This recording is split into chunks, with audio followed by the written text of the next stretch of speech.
Hello viewers, আসসালামু আলাইকুম। আপনারা সবাই কেমন আছেন? আমি আল্লাহর রহমতে খুব ভালো আছি।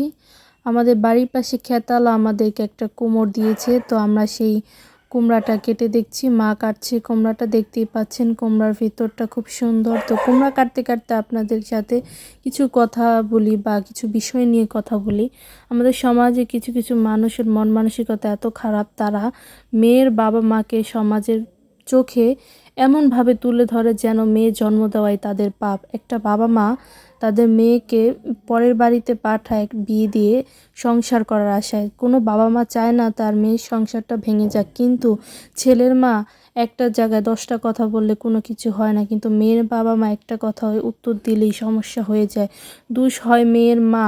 কেন মেয়ের মারা কি মেয়ের ভালো চায় না? প্রত্যেকটা মেয়ের সংসার ভাঙার পিছনে দায়ী ছেলের মায়েরা বা মেয়ের মায়েরা, উভয় পক্ষেই দায়ী থাকে। কিন্তু সব সময় মেয়ের মাকে দোষী করা হয়। কেন মেয়ের মা কি মেয়ের ভালো চায় না? আরে ভাই, আমার মেয়ের ভালো আমি ছাড়া আর কে চাবে? বা আপনার মেয়ের ভালো আপনার থেকে ভালো কে চাইবে? হয়তো বা আপনার ছেলে ভালো চাইতে গিয়ে আপনি আপনার ছেলের ক্ষতি করে ফেলছেন, অথবা আপনি আপনার মেয়ের ভালো চাইতে গিয়ে মেয়ের ক্ষতি করে ফেলছেন। ইচ্ছাকৃতভাবে কোনো মা চায় না তার মেয়ের ক্ষতি হোক, কিন্তু আমাদের সমাজে মেয়ের মাকে খুবই খুবই খারাপ চোখে দেখা হয়। কেন ভাই?